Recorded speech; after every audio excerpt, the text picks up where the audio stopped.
আজকে তৈরি করব সবার পছন্দের ম্যাঙ্গো মিল্ক পুডিং।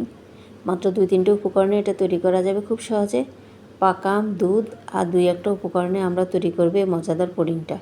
দেখতে যেমন লোভনীয়, খেতেও তেমনি সুস্বাদু। চলুন তৈরি করা যাক আমাদের আজকের রেসিপি। আমি এখানে 2টা পাকা আম নিয়েছি। বড় আম হলে একটা নিলেই হবে। চেষ্টা করবেন আমটা যেন একদম পাকা হয়। এখন আমি আমগুলোকে ছোট ছোট টুকরো করে কেটে নিব। এখন কেটে রাখা টুকরোগুলোকে আমি ব্লেন্ডারে নিয়ে নিব। 1 কাপ পরিমাণ পানি দিয়ে আমি আমগুলোকে ব্লেন্ড করে নিব।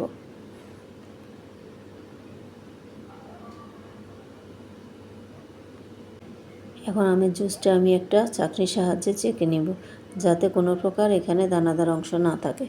অবশ্যই এটাকে ছেঁকে নেওয়ার চেষ্টা করবেন। যদি পিউরিটা বেশি ঘন হয়ে যায় তাহলে আপনারা একটু পানি অ্যাড করতে পারেন। এভাবে আমি সবগুলো ছেঁকে নিব। আমার ছেঁকে নেওয়া উপকরণগুলোকে আমি এখন একটা প্যানে দিয়ে দিব। এখানে আমি 1/3 পরিমাণ চিনি,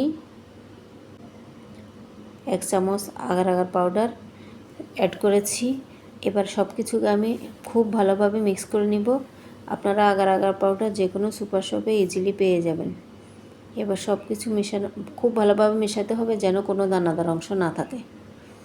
যে পাউডারগুলো খুব ভালোভাবে মিশাতে হবে। মনে রাখবেন, কোনো গরম পানিতে আগার আগার পাউডার মেশানো যায় না, তাহলে ওটা দলা ধরে যায়। এই জন্য সবসময় ঠান্ডা অবস্থায় আগার আগার পাউডার মেশানোর চেষ্টা করেন। এখন আমি পাতিলটাকে চুলায় দিয়ে দিব। এটাকে অনবরত নাড়তে হবে, স্টপ করা যাবে না, নাহলে এটা দলা হয়ে যাওয়ার সম্ভাবনা আছে। যতক্ষণ পর্যন্ত পিউরিটা না হচ্ছে আমি অনবরত নাড়তে থাকবো। 2-3 মিনিটের মতো এটাকে আমি জাল দিব। যখন এটা অনেকটা ফুটে আসবে তখন আমি এটাকে চুলার আগুন অফ করে দিব। আর পিউরিটা অনেকটা ঘন হয়ে আসছে, দেখেন ফুটে আসছে। আমি এখন চুলাটা অফ করে দিব। আমি এখন যে পাত্রে এটা সেট করব সেই পাত্রে এটা ঢেলে দিব। পাতলা করে লেয়ারটা দেওয়ার চেষ্টা করবেন, ঘন হলে এটা জমতে অনেক সময় লাগবে। এটা পাতলা করে লেয়ারটা দিলে 10 মিনিট আপনি নর্মাল টেম্পারেচারে রাখলে এটা সুন্দরভাবে বসে যাবে। আমার লেয়ারটা সুন্দরভাবে সেট হয়ে গিয়েছে। আমি এখন এটাকে ছোট ছোট করে টুকরা করে কেটে নেব।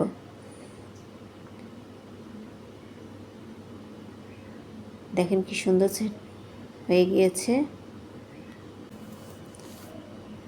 আপনারা চাইলে ফ্রিজে নর্মাল টেম্পারেচারও রাখতে পারেন।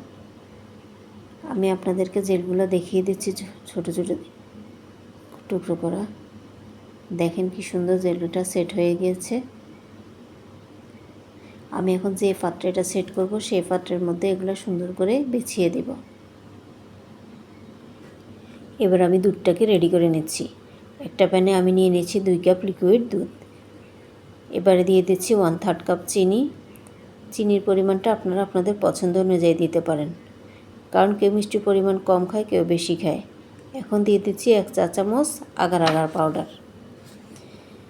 এখন সবগুলো উপকরণকে আমি খুব ভালোভাবে মিশিয়ে নিচ্ছি। চুলাতে দিয়ে আমি এগুলোকে অনবরত নাড়তে থাকবো। আমি এটাকে 2-3 মিনিটের মতো জাল করব। বলক আসলে আমি এটাকে নামিয়ে নেব। দুধটা আমার তৈরি হয়ে গিয়েছে। আমি এখন যে পাত্রে সেট করব সেখানে দুধটাকে ঢেলে দিব জেলগুলোর উপরে। এটা খুব দ্রুত করতে হবে, যত দ্রুত পারেন করবেন, কারণ এই মিশ্রণটা অনেক দ্রুত জমে যায়। দুধ আর আমের জেল টুকরোগুলো আমি একটু নেড়ে ছেড়ে দিব, যেন সুন্দরভাবে সেট হয়ে যায়। তাহলে জেলগুলোকে সুন্দরভাবে উপরে উঠে আসবে, এতে সুন্দর করে সেট হয়ে যাবে। পুডিংটাকে 10-12 মিনিটের জন্য আমি রেখে দিব। রেখে দেওয়ার পরে দেখুন এটা অনেকটা জমে গেছে। যখন অনেকটা জমে যায় তখন এটাকে আমি ফ্রিজে আধা ঘন্টার জন্য রেখে দিব।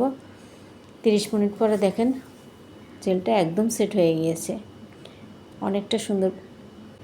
অনেকটা সুন্দরভাবে আমার পুডিংটা তৈরি হয়ে গিয়েছে। দেখেন একদম পারফেক্টলি।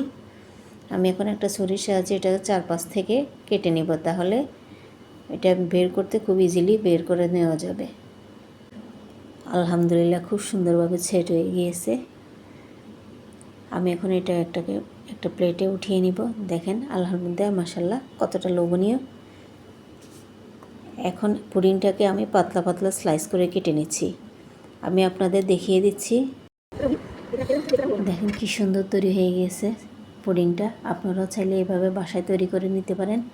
আপনাদের যদি আমার ভিডিওটা ভালো লাগে তাহলে লাইক, কমেন্ট, শেয়ার করুন। আর যদি আমার ইউটিউব চ্যানেলে নতুন হয়ে থাকেন তাহলে লাইক, কমেন্ট, সাবস্ক্রাইব করে আমার পাশে থাকুন। থ্যাংক ইউ সবাইকে সুন্দরভাবে পাশে থাকার জন্য।